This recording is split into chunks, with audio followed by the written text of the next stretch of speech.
Social Studies video number 2 for the week of May 18th and 19th, 20th. You name it. Name the landmarks in your community. Example, a bank in my community is TD Canada Trust.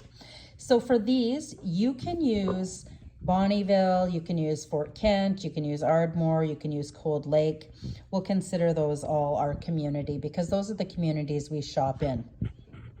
So it asks you to give examples of a grocery store, a gas station, a bank, a store, a park, a natural landmark, a statue, a school, a main street, and a sign. I put some examples in. You can do the same as me, or you can come up with your own. You only need to pick one thing for each though. And I put many examples, so you don't have to use all of them. Just choose one that you like. So for grocery store, I just thought of Sobeys and wholesale. For gas station, Fast Gas, Esso, or Husky. Bank, there's TD, there's ATB, which is Treasury Branch, or CIBC. There are some other ones if you would rather. Royal. Store examples, I thought M&M Mini Mart should be your choice because that's in Ardmore. There's also like Walmart. A park, well, we have a park at our Ardmore school, or there's Pontiac Park in Bonnyville.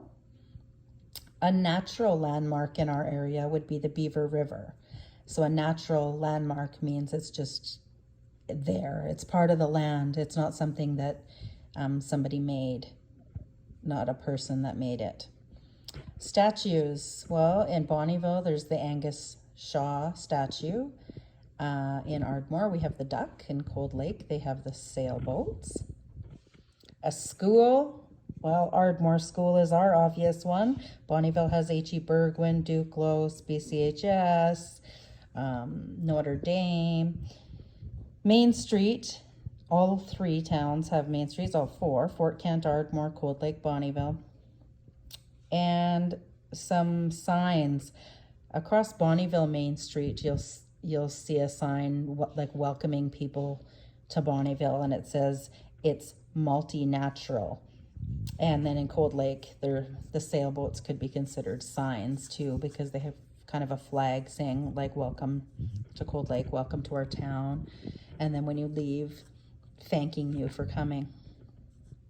Okay, so just one example for each. You can pause this video as needed to make sure that you copy one thing for each. I did a couple of the mystery code pages just so you could see how it worked, but then you will have to finish the others. So I did the first one, which turned out to be cinema. So crayon starts with C, igloo with I, nail with N, envelope E, mitt M, axe A, and that spells cinema. So I did not color the church. I did not color the apartment building or office building, but I did color the theater, the cinema. This one, a boat, begins with B, axe, A, key, K, envelope, E, ring, R, yoke, Y. That spells bakery. So I colored the bakery. I did not color, I would say that's a cinema or a big store. And I did not color the house or the duplex. We'll see what that one actually is when you figure out the rest. Okay, oh, I also figured out this one at the bottom.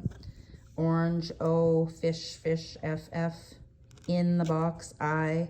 Car is C, elephant is E for office. So this middle one is an office building. This one we did at the top, which was the cinema. So I'm assuming the church one will be in the middle, but you'll have to figure that out. And then you'll figure this one and this one out as well. Unscramble the letters at the bottom to write the mystery word. So you have the letters NLD, MKANA, and you need to unscramble it. I gave you some hints to let you know that it starts with an L, ends with a K, and has a D in the middle there. So you have to figure out what the big word is by putting the rest of the letters in.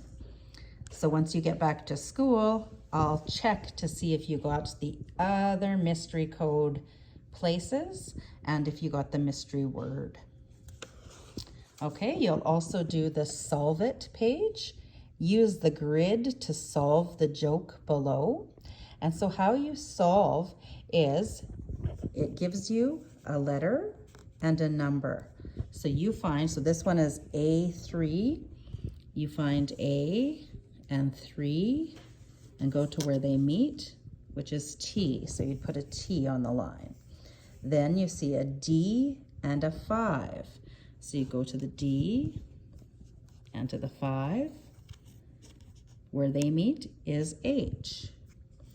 F2, so find letter F and go down 2. They meet at E. So the first word is the. So the question is, what is the tallest building in the world? And when you are done solving it, you'll be able to tell me what the tallest building in the world is. The first word is the. Okay, so then you'll go and make the rest of the letters and numbers, find their match middle, write it on the line, and solve the puzzle. Significant landmarks. Landmarks can be significant in 3 different ways. So first you have to trace the words below. So I have done that, traced unique or well-known. So if something is really unique or well-known, it's popular, people talk about it, they want to go visit there. If it's historically significant, so it has something to do with Canada's history or Alberta's history, or your community's history even. And 3, it might be personally significant, so that it matters like to you and your family. So trace all 3 of those. And then there's an example of each. So something that is unique or well-known in Alberta is the Banff Gondola Lift. So people talk about, oh, if they go visit in the mountains, they might go on a gondola lift. Something that would be historically significant would be certain museums like the Fort Macleod Museum, or probably more historically relevant to us would be like Fort Edmonton or Fort Buckingham in Elk Point. So somewhere a little closer. Fort Macleod is way in southern Alberta, but museums are definitely historically significant. And something that's personally significant would be your own family home. So where you live, or something personally significant might be your own family's school or church, or something that's close by that is important to everybody in your family. On to local landmarks. Draw 3 local landmarks and write something about them. So you can copy the 3 that I chose, or you can choose something else that you and your family know about in Alberta, or Google different places in Alberta and why these statues or landmarks are there. So number 1, the first thing I drew was the pierogi that you find in Glendon, Alberta. And I said the Glendon pierogi, I chose that one because it celebrates Ukrainian heritage. So around the village of Glendon, large amounts of Ukrainian settlers came, and so there's a huge Ukrainian presence around there. So they made a pierogi, which is a traditional food that they eat, as their landmark statue. And of course, I had to use our Ardmore Duck because that is our own personal one. Ardmore Duck advertises the annual duck race. This year, they're going to be having their 30th annual duck race. So if you or your family haven't got your tickets yet for that, go on Rafflebox on Facebook and get some tickets. We need to try to sell all 2,000, and we got to support our little community school. Number 3, I drew the Angus Shaw statue, and that's in Bonnyville. So when you're coming into Bonnyville from our side of town, you will see at the museum a big statue of a guy holding a fur, and his name was Angus Shaw. and he established the fur trade in our area. So he was kind of the person who brought fur trading to the area in the 1770s. Okay. Community types. So we talked quite a bit about the difference between urban and rural. And community types, the very top part, you just have to unscramble the sentence to tell the difference between urban and rural. You can, again, copy from mine or figure it out on your own. Urban, once you unscramble, is a densely populated cities or towns. That means very high in people. Rural is sparsely populated, means doesn't have that many people.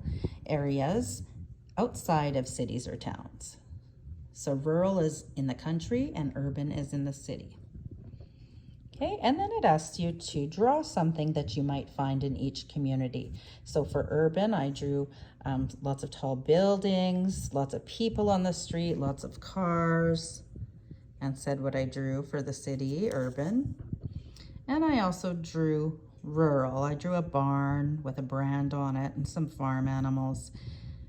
And you can draw your own urban and rural picture, and also make sure you write your definition by unscrambling. That completes video number 2 for social studies.